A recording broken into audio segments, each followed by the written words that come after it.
All right, we met on Bumble. I was at a time in my life where I was just very lonely, even for friendship. And so I went on Bumble, kind of bored one day, but open to anything. And I talked to a few guys, and I had been on a couple of other dates with Bumble people, but they weren't very appealing to me. And then started chatting with Lance, and it was just fun to talk to and have conversation with. So, like within a few days, he just asked me to dinner, and so we went to Yanni's, and you can pick it up from here for our first date. Yanni's in Ankeny. So yeah, I invited her to Yanni's for the first date, and I was out in my truck, and I was sitting in my truck like, I wonder if she's here yet or not. And I saw some people walk in, and I was like, I think she just walked in. I don't know though, not 100%. So I was like, all right, I'll walk in and see if that was her. Sure enough, she was sitting down already. Yeah, he came in with a big smile on his face, and I think that we had been there maybe about 3 hours or so. Like, we had a lot of conversation. Like, we found out we had a lot in common, and also just from knowing what I want in a husband and dating even, like, I was just very upfront with him about my faith and about just standards that I had. And I told him I was going to go to church the next day because he wanted a second date. And so Lance, I think, was antsy that he was not going to get a second date. So like 30 minutes after I got home, he was like, okay, plans are canceled. Where do you go to church? And he showed up at Harvest, and I was like, all right, this one's a keeper. And we talked to each other a lot. We just figured out we had a lot in common. We had a lot of fun together.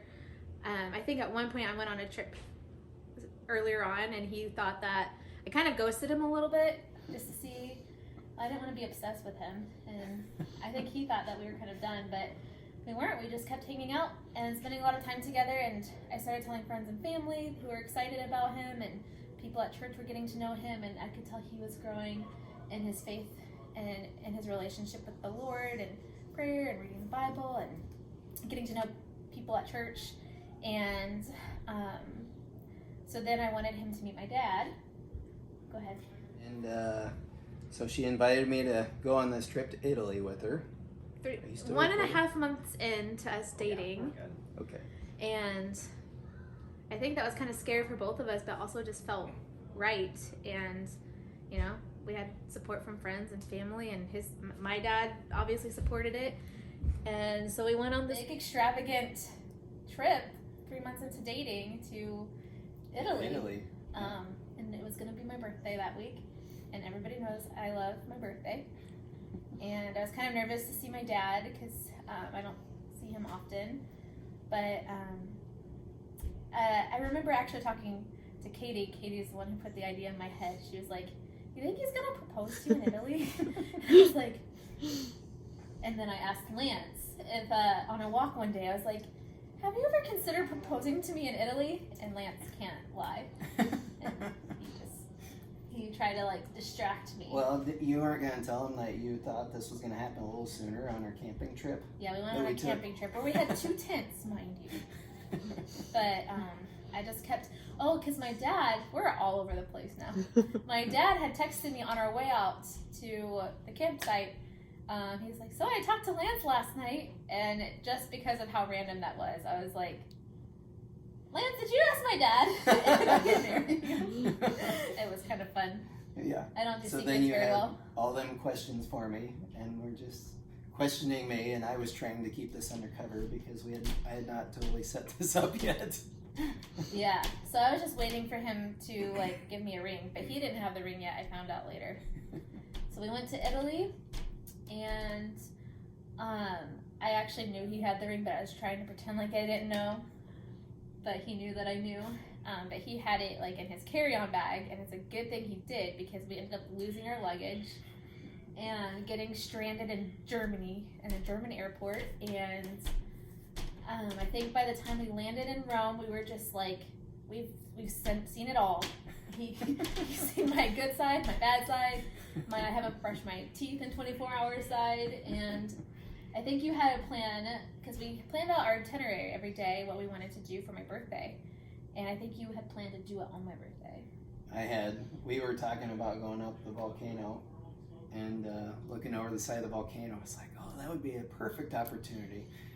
And then when we were in Rome, we were just like, oh my gosh. I saw that Trevi Fountain. I was like, this has got to be it right here. Yeah, and it was really cute because we made this go on a walk before breakfast, but then I slept in. And then, so he met me at my door, like all excited and giddy, and I didn't even suspect it at all. I don't know why. And then I was like, I don't want to go on a walk. I'm going back to bed. He's like, okay. And he was texting my dad, okay, plans changed because my dad's going to be there. And we all went to breakfast, and then he's like, so can we go for a walk again? And I was like, if that's what you really want, to be on a walk on this very cold, rainy day. I'm cranky in the cold. And we went out to the fountain with my little brother Caleb, who documented the whole thing. And he got down, and I was like, there, we got our picture. And then I turned around, and he was on one knee. And then Caleb, actually, he didn't run. You proposed, and you asked me to marry you, and I said yes. And he's just staring at me like this. And I said, are you going to give me my ring? And then I said, Caleb, here's my phone. Can you just capture this moment? And then I looked around, and my dad was running, like, with his camera like this, because he missed it. It was really funny. But that was He didn't get the memo how quick that was going to happen. It was kind of fun. But I was no longer mad about it being cold and rainy. You did a good